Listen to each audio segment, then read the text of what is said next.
Selamat pagi. Perkenalkan, nama saya Santa Laura P.O. Tampu Bolon.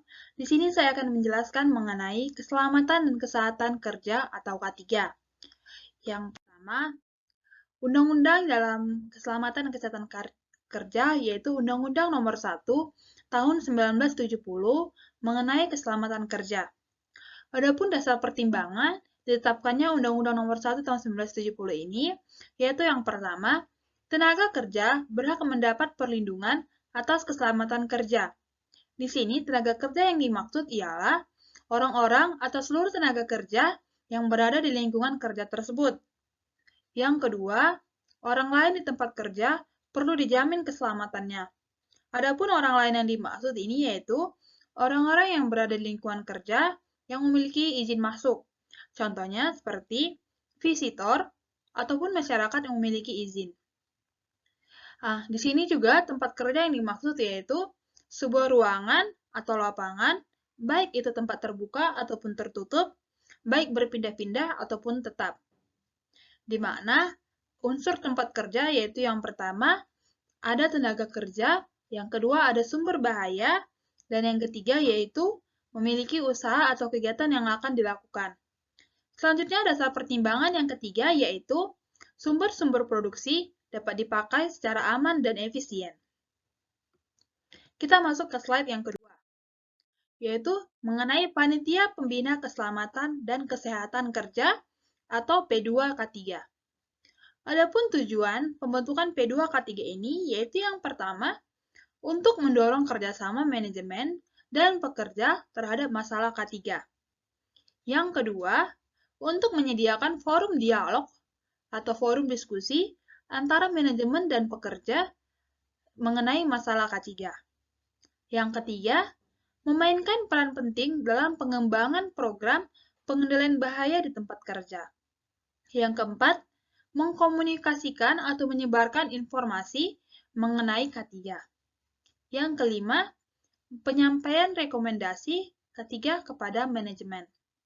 Selanjutnya, adapun kewajiban pengusaha untuk membentuk P2K3 sesuai dengan Permenaker 04-Men-1987, tempat kerja yang wajib membentuk P2K3 adalah yang pertama, di mana apabila tempat kerja tersebut memiliki tenaga kerja 100 orang atau bahkan lebih. Yang kedua, meskipun tenaga kerjanya kurang dari 100, namun tempat kerja tersebut mempunyai risiko atau potensi bahaya yang besar. Selanjutnya, keanggotaan P2K3. Seperti pada umumnya panitia tentu memiliki susunan keanggotaannya. Adapun susunan keanggotaan dari P2K3 sendiri yaitu yang pertama ketua. Ketua sendiri dijabat oleh salah satu pimpinan perusahaan yang ditunjuk atau seperti supervisor. Adapun peran dan tanggung jawab dari ketua sendiri yaitu yang pertama, ketua wajib menyelenggarakan rapat reguler. Yang kedua, ketua sebagai pemimpin dalam rapat tersebut. Yang ketiga, ketua wajib menindaklanjuti hasil dari rapat K3 tersebut. Selanjutnya, susunan yang kedua yaitu sekretaris. Sekretaris dijabat oleh ahli K3 umum yang berada di perusahaan tersebut. Adapun peran dan tanggung jawab dari sekretaris yaitu yang pertama, mempersiapkan rapat reguler. Yang kedua, sebagai notulen rapat. Yang ketiga, mengumpulkan semua agenda serta hasil dari rapat mengenai K3. Susunan yang ketiga selanjutnya yaitu adalah anggota. Anggota ialah seluruh tenaga kerja yang berada di perusahaan tersebut. Adapun tugas dan peran dan tanggung jawab dari anggota yaitu yang pertama, menghadiri rapat, serta memberi gagasan ataupun ide mengenai masalah-masalah terkait K3. Yang kedua, yaitu mengkaji masalah K3. Yang keempat, yaitu menyebarluaskan atau menginformasikan ke unit kerja masing-masing mengenai hasil rapat dalam P2K3. Dan yang terakhir yaitu untuk membantu melakukan inspeksi mengenai K3. Selanjutnya, kita masuk ke JSA atau Job Safety Analysis. Job Safety Analysis merupakan teknik untuk mengidentifikasi bahaya dalam suatu pekerjaan sebelum pekerjaan tersebut dilakukan atau sebelum bahaya tersebut terjadi. Adapun dasar pemikiran mengapa JSA dibentuk, yaitu yang pertama, setiap kecelakaan pasti ada penyebabnya. Yang kedua, setiap tugas dalam suatu pekerjaan dapat diuraikan ke tahapan yang lebih sederhana. Yang ketiga, setiap tahapan pekerjaan tentu pasti dapat dikenai bahaya. Yang keempat, tahapan pekerjaan yang dikenai bahaya tentu pasti akan dapat diatasi. Selanjutnya, yaitu yang terlibat dalam pembuatan JSA ialah yang pertama, supervisor dari departemen terkait. Yang kedua, pekerja yang nantinya akan melaksanakan pekerjaan tersebut. Yang ketiga, personel yang lebih kompeten atau berpengalaman dalam pembuatan JSA. Selanjutnya, yang bertanggung jawab dalam pembuatan JSA sendiri ialah pengawas. Mengapa pengawas? Dikarenakan yang pertama, pengawas merupakan orang yang menguasai serta mempunyai kepentingan langsung dengan tiap jenis pekerjaan yang nantinya akan dikerjakan oleh anggotanya. Yang kedua, pengawas mempunyai kepentingan langsung untuk menyelamatkan anggotanya dari setiap kecelakaan yang akan terjadi nantinya. Yang ketiga, pengawas merupakan orang yang mempunyai catatan kecelakaan yang paling lengkap. Yang keempat, pengawas tentunya menguasai prosedur pekerjaan.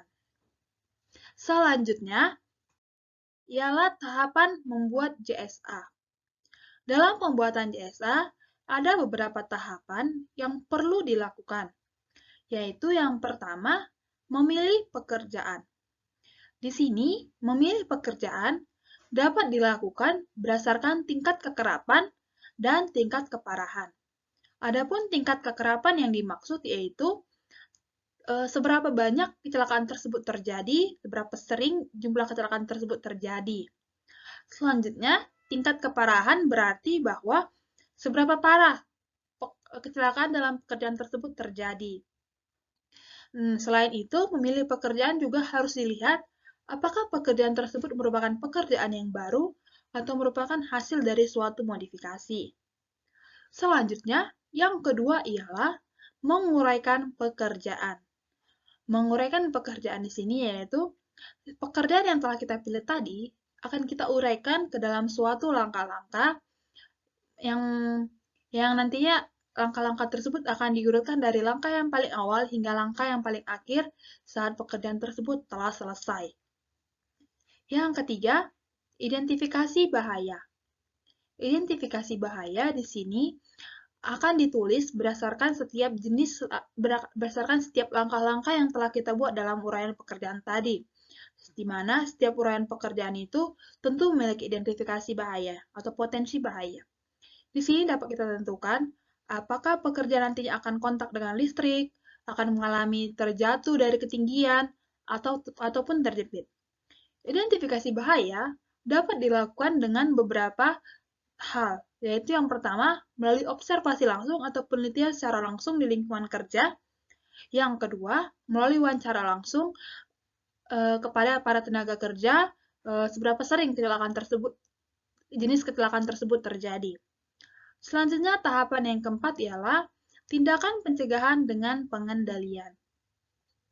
Tindakan pencegahan dengan pengendalian ini ditulis atau dibuat sesuai dengan identifikasi bahaya tadi. Jadi, seperti tadi, setiap langkah-langkah pekerjaan memiliki identifikasi bahaya, begitu juga setiap identifikasi bahaya tentu mempunyai setiap tindakan pencegahan dengan pengendaliannya. Mari kita ambil contoh, yaitu apabila identifikasi bahayanya terjepit, maka tindakan pencegahan yang dilakukan yaitu contohnya seperti kita menghindari titik yang membuat kita menjadi terjepit atau menghindari titik jepit. Contoh yang kedua, apabila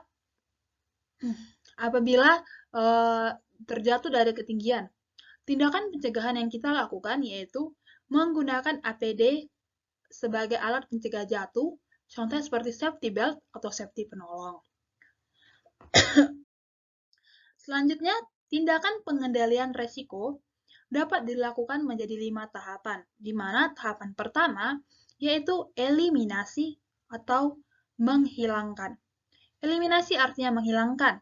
Maksudnya di sini yaitu menghilangkan sumber bahaya atau potensi bahaya yang besar yang mungkin akan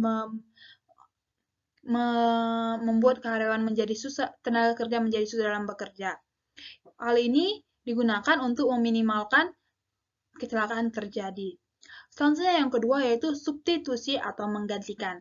Di sini maksudnya yaitu menggantikan proses bahan yang mungkin bersifat bahaya menjadi tidak berbahaya untuk para tenaga kerja.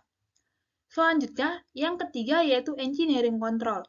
Ini berarti yaitu pemisahan bahaya dari manusia untuk menghindari terjadinya kecelakaan atau kesalahan pada manusia. Selanjutnya ada administrative control, yaitu pengendalian dengan metode untuk melakukan K3, di mana pengendalian metode tersebut harus dilakukan serta dipatuhi. Selanjutnya ada PPE atau alat perlindungan diri. Alat perlindungan diri akan dilakukan atas alat perlindungan diri ini sebagai pelengkap apabila engineering control dan administrative control tidak dilakukan dengan baik. Nah, APD ini sendiri memiliki berbagai macam, yaitu yang pertama, alat pelindung kepala. Alat pelindung kepala contohnya ialah safety helmet. Yang kedua, alat pelindung pernapasan. Contohnya yaitu purifying respirator. Yang ketiga, alat pelindung telinga. Contohnya earplug atau earmuffs. Yang keempat, alat pelindung mata dan muka. Contohnya goggles dan face shield atau topeng las. Yang kelima, yaitu alat pelindung badan. Contohnya yaitu body harness atau apron. Yang keenam, alat pelindung anggota badan. Contohnya, pada tangan kita menggunakan sarung tangan atau pada lengan itu nantinya akan disesuaikan sesuai daerah lengan yang nantinya akan dilindungi. Selanjutnya yang ketujuh yaitu alat pencegah jatuh. Alat pencegah jatuh contohnya yaitu seperti safety belt atau safety penolong. Selanjutnya yang kedelapan yaitu alat pencegah tenggelam. Contohnya kita menggunakan life jacket. Nah, slide selanjutnya yaitu contoh formulir DSA. Mungkin formulir DSA di beberapa perusahaan berbeda atau setiap perusahaan berbeda. Namun yang perlu kita ketahui, formulir DSA sendiri tentunya pasti akan memuat 4 hal dari tahapan pembuatan DSA tadi, yaitu nama pekerjaannya, deskripsi pekerjaannya atau uraian pekerjaan yang akan dilakukan nantinya. Selanjutnya yang ketiga yaitu deskripsi bahayanya atau identifikasi ataupun potensi bahaya yang mungkin akan terjadi dalam setiap langkah-langkah pekerjaan yang kita lakukan. Selanjutnya yang keempat ada pengendalian bahayanya, di mana pengendalian bahaya ini merupakan tindakan yang dilakukan untuk setiap potensi bahaya yang terjadi. Itu pada umumnya tentunya ada dalam formulir DSA. Selain itu, dalam formulir DSA juga nanti akan ada lokasinya, serta tanggal penilaian DSA ini dilakukan, lalu akan ditulis juga siapa yang menjadi observer atau pengamatnya dalam pekerjaan tersebut. Ini ada contoh lain, yaitu yang ini, di mana dalam job safety yang ini, formulir yang ini ada juga nomor CSA-nya. Selain nomor CSA-nya, ada nama pekerjaannya tadi merupakan hal yang umum, lalu ada pengawasnya. Pengawas dalam pelakukan pekerjaan tadi sama seperti observer atau pengamat yang tadi di form yang tadi, lalu ada terbitnya, tanggal terbitnya, kapan JSA ini diterbitkan. Selanjutnya ada departemen mana yang akan melakukan JSA ini, serta siapa pelaksananya. Selanjutnya di sini juga ada APD. Nah, di sini alat perlindungan apa yang diperlukan dalam melakukan pekerjaan tersebut. Nah, di sini juga ada hal-hal umum seperti urutan kerjanya, potensi bahayanya, serta upaya pengendaliannya. Selanjutnya, di bawahnya juga ada siapa penyusun JSA ini akan ditangani di sini, pemeriksanya siapa, dan disetujui oleh siapa. Nah, berikut adalah contoh job safety analysis sederhana dalam lingkungan kita sehari-hari. Yaitu contohnya seperti penggantian bola lampu. Dapat kita lihat ini contoh form ini sama dengan contoh form yang sebelumnya, di mana terdapat kolom-kolom yang sama juga seperti form sebelumnya. Selanjutnya kita masuk ke Work Permit System atau sistem izin kerja. Sistem izin kerja ini memiliki beberapa jenis, yaitu yang pertama, Cold Work Permit atau izin kerja dingin, dan Hot Work Permit atau izin kerja panas. Selain itu, sistem izin kerja juga memiliki izin kerja tambahan, yaitu yang pertama, izin kerja masuk ruang terbatas, izin kerja mengisolasi alat listrik, izin kerja menggunakan radioaktif, ini contohnya seperti X-ray, lalu lanjut ke izin kerja penggalian, serta izin kerja pada ketinggian dan scaffolding. Selanjutnya, bagaimana sistem ini dikontrol? Maksudnya di sini bagaimana sistem izin kerja ini dikontrol. Sistem izin kerja ini sendiri dikontrol dengan menggunakan suatu form izin yang nantinya akan ditandatangani oleh pemberi izin untuk suatu pekerjaan tertentu. Mari kita lihat contoh form izin dari sistem izin kerja ini. Berikut adalah contoh izin kerja atau contoh permit work form-nya. Di sini, sama seperti JSA tadi, setiap perusahaan setiap perusahaan mungkin memiliki bentuk form izin yang berbeda. Namun, dalam form izin tersebut tentu pasti akan memuat hal-hal yang tidak jauh berbeda. Contohnya kita ambil contoh izin kerja seperti ini, yaitu di sini ada tertulis tanggal pengajuan. Kapan pengajuan izin kerja ini dilakukan? Selanjutnya, jenis pekerjaan. Jenis pekerjaan ini terkait apa? Bisa kita contoh tadi seperti tadi proses penggantian bola lampu. Jenis pekerjaannya penggantian bola lampu. Atau jika ingin izin kerja penggalian, kita tulis jenis pekerjaan berupa penggalian. Selanjutnya di sini ada detail pekerjaan. Nah, untuk mengganti bola lampu tadi, detailnya itu seperti apa? Itu mengganti bola lampu di teras contohnya. Selanjutnya ada lokasi. Ini lokasi di mana pekerjaan tersebut akan dilakukan nantinya. Tadi dikatakan di teras rumah. Selanjutnya ada pimpinan pelaksana pekerjaan. Nanti dalam melaksanakan pekerjaan ini tentunya akan dipimpin oleh seseorang, serta ada juga pengawas pelaksana pekerjaan. Selanjutnya kita masuki ke durasi kerja. Jadi di izin kerja ini ada kolom durasi kerja dari mulai tanggal mulai hingga tanggal selesai, serta berapa lama pelaksanaan izin kerja ini dilakukan. Selanjutnya, ada jumlah personil mitra kerja. Berapa orang yang kita perlukan dalam melaksanakan kerja tersebut. Oke. Selanjutnya, identifikasi pekerjaan yang berisiko tinggi. Seperti izin kerja yang tadi yang kita perlukan dalam pembuatan sistem izin kerja ini, di sini kita akan menceklis atau mencentang jenis pekerjaan apa yang akan kita lakukan. Di sini yaitu contohnya seperti pekerjaan untuk penggalian, pekerjaan ketinggian, ruang terbatas, pekerjaan daerah panas. Untuk penggantian bola lampu, mungkin kita akan mengambil contoh yaitu pekerjaan di ketinggian serta untuk pekerjaan bertegangan listrik. Karena lampu tentu pasti bertegangan listrik. Selanjutnya ada form peraturan K3 yang disampaikan atau dijelaskan. Jadi, sebelum kita melakukan suatu tindakan pekerjaan yang berhubungan dengan K3, kita harus mengetahui hal-hal apa mengenai peraturan K3 yang diperlukan. Nah, di sini peraturan K3 yang perlu kita ketahui yaitu Undang-Undang Nomor 1 Tahun 1970, Peraturan Pemerintah Nomor 50 Tahun 2012, Peraturan Umum K3 untuk kontraktor, jalur evakuasi, prosedur tangga darurat, serta rambu-rambu K3. Selanjutnya, dalam pelaksanaan pekerjaan ini, izin kerja ini, alat perlindungan diri apa yang kita perlukan? Apakah dia berupa APD kepala, telinga, mata, kaki, tangan, muka, masker, body harness, pakaian kerja, rambu, serta sarana K3 lainnya. Nah, untuk penggantian bola lampu, kita dapat menggunakan APD mata. Mengapa APD mata? Dikarenakan kemungkinan apabila ketika kita memasang bola lampu tersebut, namun ternyata stekernya masih menyala, bisa saja saat bola lampu kita pasang itu langsung menyala, itu akan membuat mata kita silau. Nah, untuk mengatasi tersebut kita menggunakan APD mata. Selanjutnya, apakah dalam pekerjaan tersebut memerlukan APAR atau alat pemadam api ringan? Jika ya, sebutkan jenis APAR apa yang kita gunakan. Jika tidak, maka kita centang di tidak. Selanjutnya, dalam izin kerja ini, daerah mana yang perlu kita isolasi? Lokasi atau daerah mana, serta peralatan apa?